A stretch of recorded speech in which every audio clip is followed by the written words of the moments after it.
السلام علیکم اسٹوڈینٹس، بیٹا کیسے ہیں آپ لوگ؟ جی بیٹا، ہم جو ہے وہ سورۃ انفال کا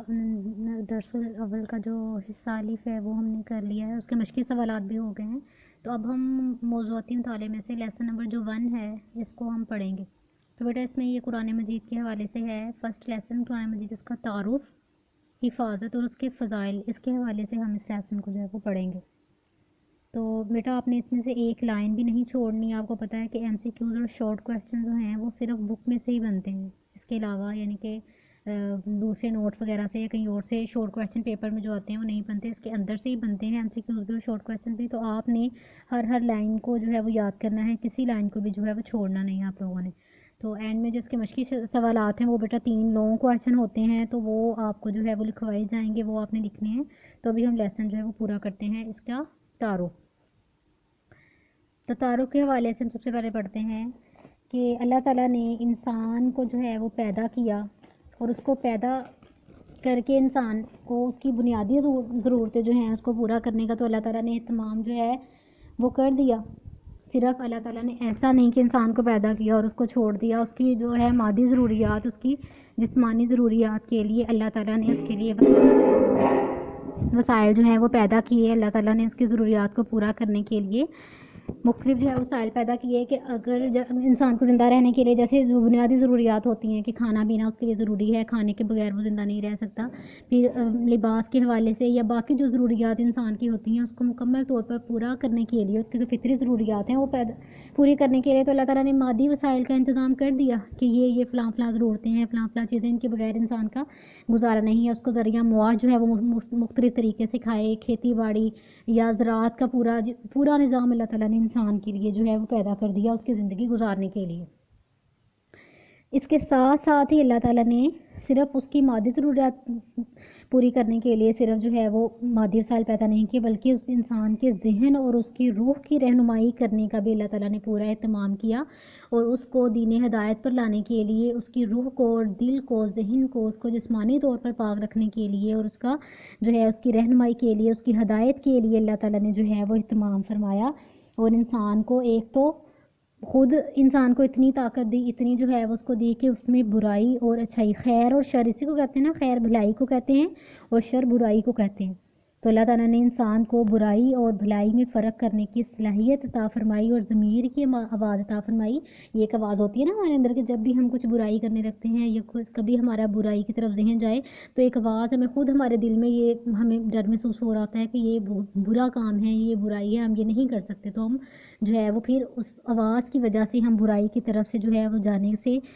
گریز کرتے ہیں یا برائی سے ہم بچنے کی کوشش کرتے ہیں، اور ہم خیر کو جو ہے، اچھائی کو زیادہ انسان جو فطری طور پر پسند کرتا ہے اور اچھائی کی طرف انسان جو ہے وہ زیادہ مائل ہوتا ہے۔ یہ بھی اللہ تعالیٰ نے ہم پر احسان کیا۔ اس کے علاوہ اللہ تعالیٰ نے انسان کی کامل رہنمائی کے لیے، اس کی مکمل ہدایت کے لیے اللہ تعالیٰ نے مختلف انبیاء جو ہیں وہ مبعوث فرمائے۔ آپ کو پتہ ہے کہ یہ سلسلہ نبوت حضرت آدم علیہ السلام سے شروع ہوا اور حضرت محمد صلی اللہ علیہ وسلم پر یہ سلسلہ جو ہے وہ ختم ہوا، اور تقریباً 1,24,000 انبیاء اور رسول اللہ تعالیٰ نے لوگوں کی ہدایت کے لیے مبعوث فرمائے، پیدا فرمائے، تاکہ یہ لوگوں کے لیے ہدایت کا باعث بنے، لوگوں کی رہنمائی کا باعث بنے اور لوگوں کو جو ہے وہ دین ہدایت کی طرف بلائیں۔ یہ انبیاء اور رسول اللہ تعالیٰ نے مسلمانوں کے لیے، انسان کی رہنمائی کے لیے پیدا فرمائے، اور ان پر کچھ جو انبیاء ہیں ان پر کتابیں نازل فرمائیں، کچھ پر جو ہے وہ صحیفے یا وحی کی صورت میں یا کسی بھی صورت میں اللہ تعالیٰ نے جو ہے وہ ان سے ہم کلام ہو کر انہیں جو ہے وہ لوگوں کو دین ہدایت کی طرف جو ہے وہ بلانے کا یا توحید کی دعوت دینے کا حکم دیا۔ تو یہ تمام جو ہے ہر قوم میں، ہر جو ہے وہ لوگوں میں اللہ تعالیٰ نے کسی نبی کی جو ہے وہ آمد یا ظہور کا سلسلہ رکھا، تاکہ مختلف انبیاء جو آئیں وہ لوگوں کو صحیح دین کی رہنمائی کریں اور لوگوں کو ہدایت کی طرف جو ہے وہ دعوت دیں، لوگوں کو دین ہدایت کی طرف بلائیں۔ تو یہ اللہ تعالیٰ نے جو ہے وہ ان کے لیے کام کیا اور ان پر کتابیں بھی نازل فرمائیں۔ تو ہمارے پیارے نبی حضرت محمد صلی اللہ علیہ وسلم اللہ کے آخری نبی ہیں، اس میں کوئی شک و شبہ نہیں، کوئی شک کی گنجائش نہیں کہ وہ آخری نبی، اور اللہ تعالیٰ نے آپ صلی اللہ علیہ وسلم پر جو قرآن پاک کتاب نازل فرمائی یہ بھی اللہ تعالیٰ کی آخری کتاب ہے۔ نہ تو آپ صلی اللہ علیہ وسلم کے بعد کوئی نبی اور آئے گا، نہ ہی اس کی ضرورت ہے، اور نہ ہی کوئی اور کتاب یا کوئی اور وحی یا صحیفہ جو ہے وہ اب اترے گا۔ اللہ تعالیٰ نے جو قرآن پاک اتار دیا یا جو نبی آخری ہیں انہی کی تعلیمات پر اور قرآن پاک پر ہی اب عمل کر کے انہی تعلیمات کو جو ہے وہ مانتے ہوئے قیامت تک آنے والے مسلمانوں کو اسی سے اب رہنمائی جو ہے وہ حاصل کرنی ہے اور اسی کے مطابق اپنی زندگی گزارنی ہے۔ بیٹا یہ بات تو واضح ہے کہ پہلے اگر کوئی نبی یا کوئی رسول موجود ہوتا ہے، یعنی کہ یہ ہم نے پڑھا ہے نا کہ نبی اور رسول میں فرق کیا ہے، تو نبی جو ہیں بیٹا وہ نبی اپنے سے پہلے آئے ہوئے جو ہے وہ رسول یا نبی کی تعلیمات کو آگے لے کر چلتا ہے اور انہیں تعلیمات کی تبلیغ کرتا ہے، لیکن جو رسول ہے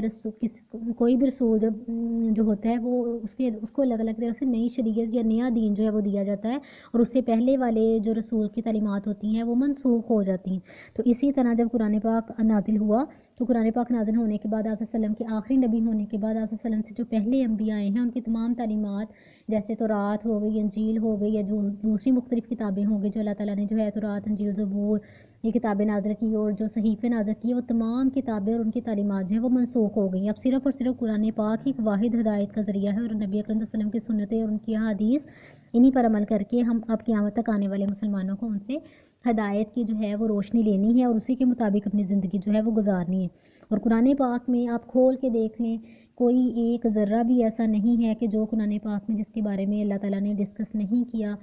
پوری آفاقی طور پر وہ ایسے عالمگیر کتاب ہے کہ آفاقی طور پر پوری دنیا کی ہر بات کو اپنے اندر جو ہے وہ سمیٹے ہوئے ہے۔ کوئی بھی آپ معاملہ دیکھ لیں، وہ معاشی ہو، معاشرتی ہو، وہ جو ہے وہ لوگوں کا انفرادی ہو یا کوئی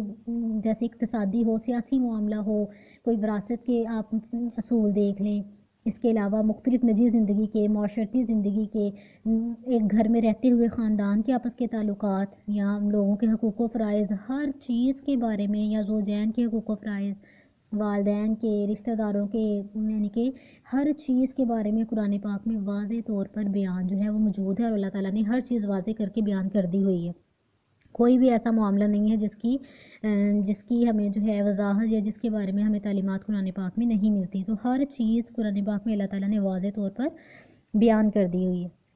تو یہ اللہ تعالیٰ کی آخری کتاب ہے، تمام جو بنی نوع انسان ہیں، تمام جو انسان ہیں ان کے لیے یہ ہدایت کا دائمی ذریعہ ہے، دائمی ہمیشگی کو کہتے ہیں کہ یہ مکمل ذریعہ ہے۔ اور تمام اس سے پہلے جو باقی کتابیں ہیں یہ ان کی بھی تصدیق کہ قرآن پاک سے پہلے جو کتابیں تھیں نا ان میں جو بھی تعلیمات موجود تھیں، جو بھی اس میں جو ہے احکامات بیان ہوئے، جو بھی چیزیں بیان ہوئیں، ان کی اس کو قرآن پاک ان کی تصدیق کرتی ہے۔ جو کچھ اس میں بیان ہوئی قرآن پاک یہ نہیں کہتی کہ وہ کتابیں جو ہے وہ غلط تھیں یا جھوٹ تھیں، بالکل نعوذ باللہ، قرآن پاک جو ہے ان کتابوں کی تصدیق کرتی ہے۔ تورات کا ذکر ہے قرآن میں، انجیل کا، زبور، تمام کتابوں کا اور تمام جو انبیاء پہلے ہیں ان تمام انبیاء کا اس کتاب میں ذکر ہے، یعنی کہ یہ واضح ثبوت ہے کہ یہ کتاب پہلے آنے والے انبیاء اور کتابوں اور جو صحیفے ان کی یہ تصدیق کرتی ہے کہ بے شک اللہ تعالیٰ نے جو پہلے نبیاء ہیں ان پر بھی کتابیں نازل کی اور یہ ان کی تصدیق کرنے والی ہے۔